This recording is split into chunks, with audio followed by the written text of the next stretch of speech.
ప్రియ దేవుని బిడ్డలారా, బైబిల్ చదవటం వినటం వల్ల మనలో విశ్వాసం పెరుగుతుంది. మన మార్గానికి త్రోవ చూపుతుంది. సమస్త జనులను శిష్యులనుగా చేయుడి మత్తయి 28:19 వచనంలో దేవుని వాక్యం తెలియచేస్తోంది. తెలుగు బైబిల్స్ను ఆర్ఆర్కే మూర్తి గారు రీసెర్చ్ చేసి విశ్లేషణ చేసిన బైబిల్లోని ప్రతి అధ్యాయాలను వచనాలను వరుస క్రమంలో అనగా ఆదికాండం నుండి ప్రకటనా గ్రంథం వరకు ఇవ్వబడుతుంది. ప్రతి ఒక్కరూ ఆధ్యాత్మికంగా విశ్వాసంలో బలపడి మీ జీవితంలో ఎదుర్కొంటున్న సమస్యల నుండి విడుదల పొందండి. ప్రతి ఒక్కరూ మీ దీవెన టీవీని సబ్స్క్రైబ్ చేసి ఈ వాక్యాన్ని లైక్ చేసి మీ మిత్రులకు బంధువులకు షేర్ చేయండి. దేవుని సువార్తను ప్రకటింపబడుటలో మీరు పాలిభాగస్తులు కండి. కృపాసత్య సంపూర్ణుడైన క్రీస్తు నామమున మీకు శుభం. మన పాఠం ప్రసంగి గ్రంథం 10వ అధ్యాయం. సావధానంగా వినండి.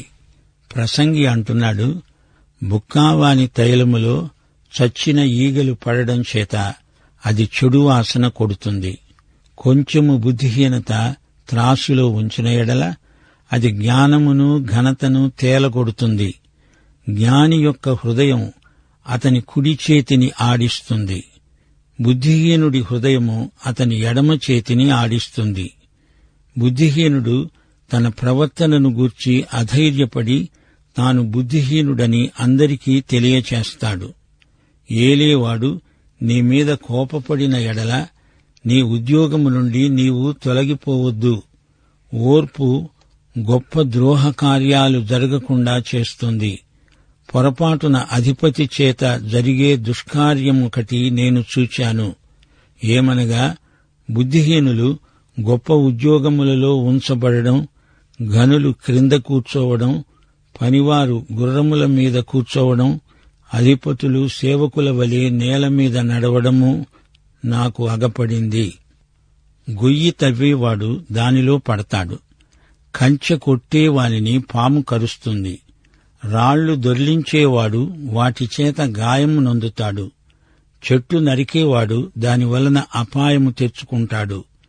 ఎనప ఆయుధము మొద్దుగా ఉన్నప్పుడు దానిని పదును చెయ్యని ఎడల పనిలో ఎక్కువ బలము వినియోగించాలి.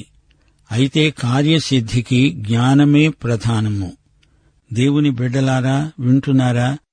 జీవితంలో మనిషి ఎన్నో ఒడిదుడుకులను ఎదుర్కోవలసి వస్తుంది. అందుచేత ఏ విషయంలోనూ అతిగా ప్రవర్తించకూడదు. మితంగా ఉండాలి. హద్దుమీరి ప్రవర్తించకూడదు. దుస్సాంగత్యము మంచి నడవడిని చెరుపుతుంది.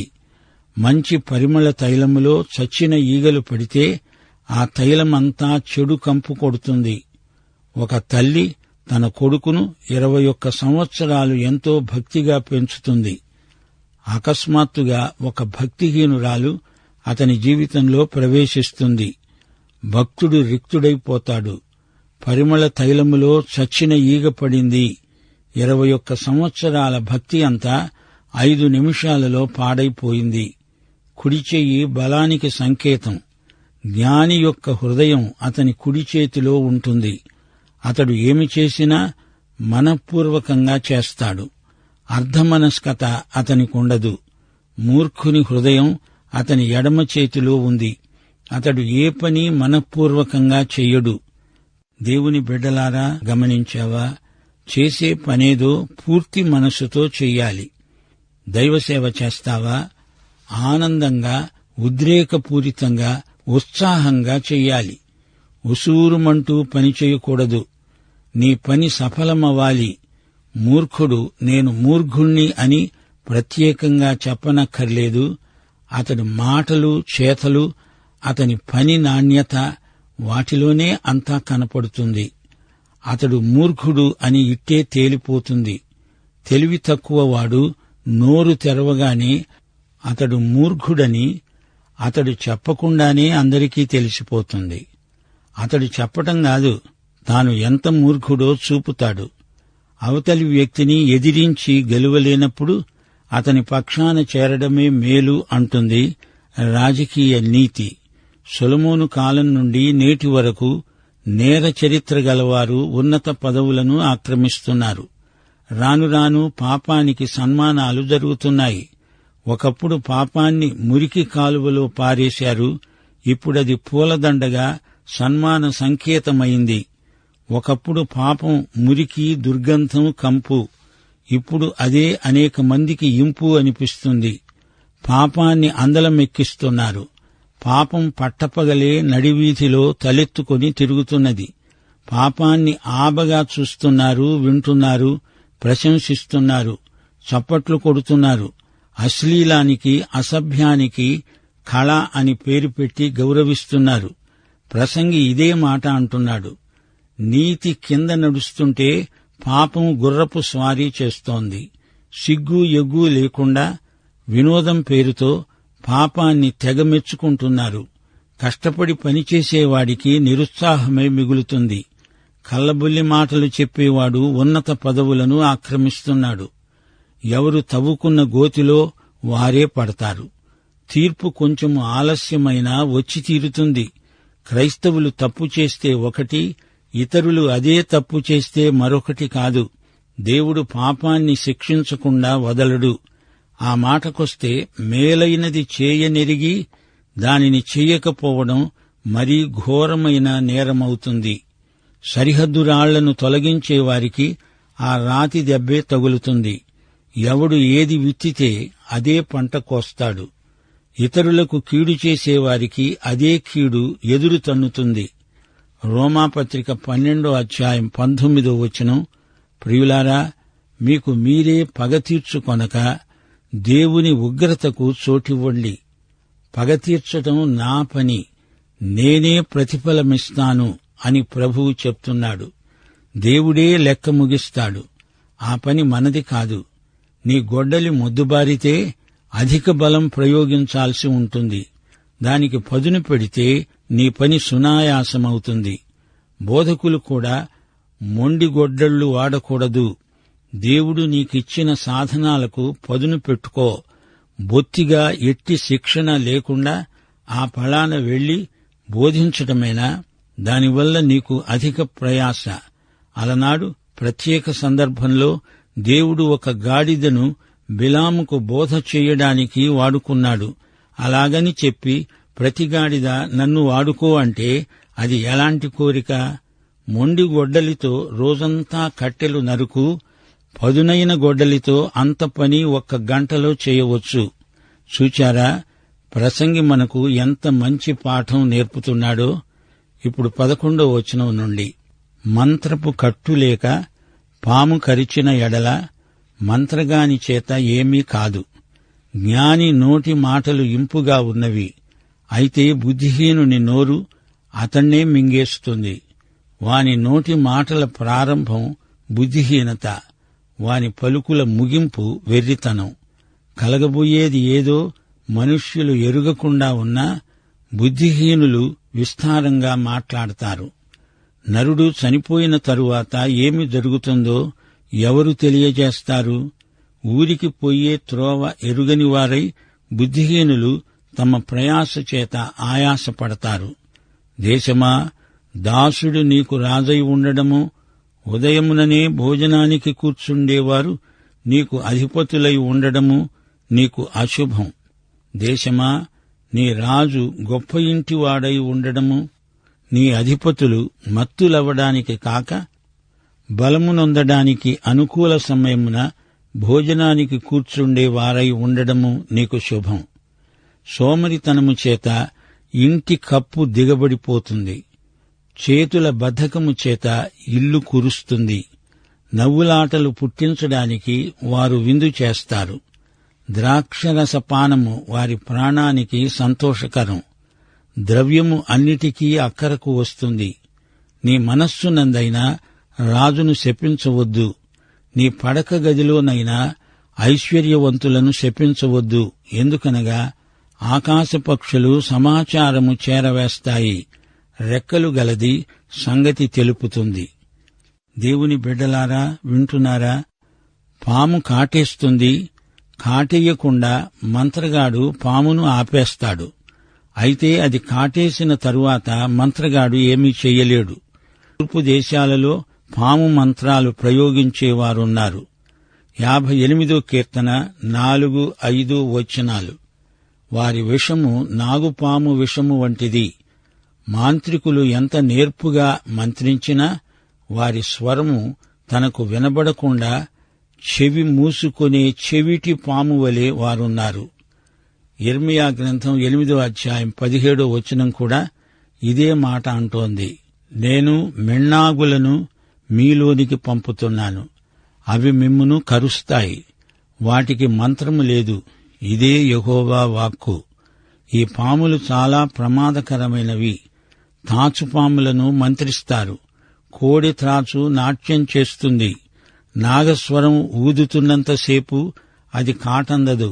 అయితే కొన్ని చెవిటి పాములున్నాయి.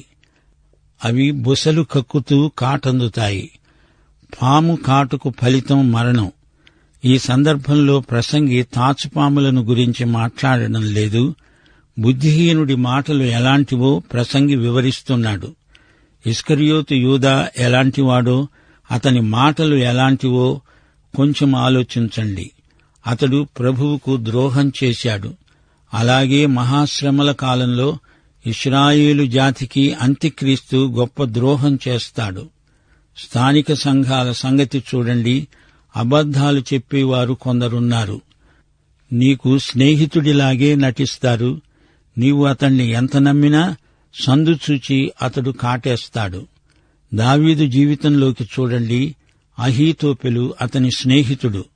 ఉన్నట్లుండి తనకు శత్రువైపోయాడు. అహీతోపెలు తన మంత్రి, వ్యక్తిగతంగా సన్నిహిత స్నేహితుడు. కాని అతడు దావీదును విడిచిపెట్టి అబ్షాలోము పక్షాన చేరాడు. అబ్షాలోము తండ్రికి తిరుగుబాటు చేస్తున్నాడు. దావీదు హృదయం ముక్కచెక్కలైపోయింది.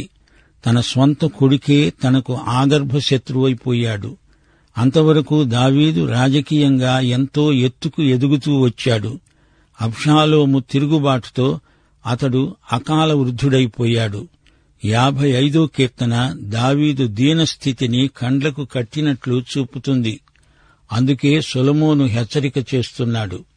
బుద్ధిహీనత వెర్రితనం. విస్తారంగా మాట్లాడతారు. ఇలాంటి ద్రోహుల విషయమై అప్రమత్తంగా ఉండాలి. కపటంతో మాట్లాడతారు. అలాంటి వారిని పసికట్టాలి. మనం చెప్పిన మాటలను మార్చి దానికేదో చేర్చి చెప్పేవారు మిత్రద్రోహులు. తప్పులెన్నేవారు తమ తప్పులెరుగరు. వారి లోపాలను బయటపెడితే మన మీదికి విరుచుకపడతారు. బుద్ధిహీనుడి నోరు అతన్నే మింగివేస్తుంది. అంతేకాదు, అదే నోటితో ఇతరులను కూడా మింగివేస్తాడు. నీ స్నేహితులను నీవు ఎంపిక చేసుకునేటప్పుడు జాగ్రత్తగా ఉండాలి. నీవు ఒకరితో స్నేహం చేశావు అంటే ఆ స్నేహం జీవితాంతం కొనసాగాలి. నీ స్నేహితులెవరు? ఎలాంటివారు? నీ స్నేహం తాత్కాలికమా? ఈ ప్రశ్నలకు నీవే జవాబు చెప్పాలి. కొందరు చెడ్డవారి స్నేహాన్ని కోరుకొని పూర్తిగా పాడైపోయారు. పాముల్లాంటి వారున్నారు. జాగ్రత్త. మంత్రగాడు నాగస్వరం ఊదినంతసేపు అది బాగా నాట్యమాడుతుంది. కొంతసేపటికి ఆ పాముకు చెవులు వినపడవు. అది కాటేస్తుంది. జాగ్రత్త. దారి తప్పిన బుద్ధిహీనులు ప్రయాసపడతారు. అసలైన త్రోవ ఎరుగక తప్పు మార్గాన చాలా దూరం వెళ్లిపోతారు. బానిస రాజైతే అది దేశానికి అశుభం, అరిష్టం. రాజైన వానికి విశాల దృష్టి ఉండాలి. అలాంటి దేశానికి శుభం. కొన్ని దేశాలలో తాగుబోతులు అధిక సంఖ్యలో ఉన్నారు. దేశము జాతి భ్రష్టు పట్టడానికి ఆ దేశములోని త్రాగుబోతులే కారణం. నాయకులు త్రాగుబోతులైతే ప్రజలకు అరిష్టం. సోమరితనం వల్ల దేశానికి ఎంతో నష్టం. బద్ధకస్తుల వల్ల కుటుంబాలు అంతరించిపోతాయి. కష్టించి పని చెయ్యరు. సులభ పద్ధతుల కోసం వెతుకుతారు. ఆడుతూ పాడుతూ పనిచేస్తే ఆటాపాటా మిగులుతాయి. పని కాస్తా పాడైపోతుంది. విందులు చేసుకుంటారు. నవ్వుతూ సరదాగా తాగుతూ కాలక్షేపం చేస్తారు. అయితే ద్రవ్యం ప్రతిదానికి అవసరమే. దాన్ని సరిగా వాడకపోతే నీవు బుద్ధిహీనుడివవుతావు. అనవసరమైన వాటికి డబ్బును దుర్వినియోగం చేస్తారు. పైకి భక్తిగలవారి వలె నటిస్తారు. రాజును దూషించవద్దు. అతడు ఎలాంటి వాడైనా ఆ పదవిని మనం గౌరవించాలి. 1 పేతురు 2:17 హితోక్తి: అందరినీ సన్మానించండి, సహోదరులను ప్రేమించండి, దేవునికి భయపడండి, రాజును సన్మానించండి. ఒకసారి ఏమి జరిగిందనుకున్నారు? యూదా 9 ప్రధాన దూత అయిన మిఖాయేలు అపవాదితో వాదిస్తూ మోషే యొక్క శరీరమును గూర్చి తర్కించినప్పుడు దూషించి తీర్పు తీర్చ తెగించక ప్రభువు నిన్ను గద్దించునుగాక అన్నాడు. అతడు మిఖాయేలు ప్రధాన దూత, కాని ఎదురుగా ఉన్నవాడు సైతాను. వాడు లోకాధికారి. అతనికి అట్టి అధికారం ఉన్నదని ప్రభువు గుర్తించాడు. తలుచుకుంటే మిఖాయేలు సైతానును దూషించగలడు, గద్దించగలడు, కొట్టగలడు. కాని అతని పదవిని చూచి మిఖాయేలు ఏమీ చెయ్యలేక చెప్పలేక ప్రభువు నిన్ను గద్దించునుగాక అన్నాడు. దేవుని బిడ్డలారా, ఈ అధ్యాయంలో 10 మరోసారి పరిశీలించండి. దేవుడు నీకు గొప్ప సేవను అప్పగించాడు. ఆ సేవకు అవసరమైన సాధనములు, ఉపకరణములు ఇచ్చాడు.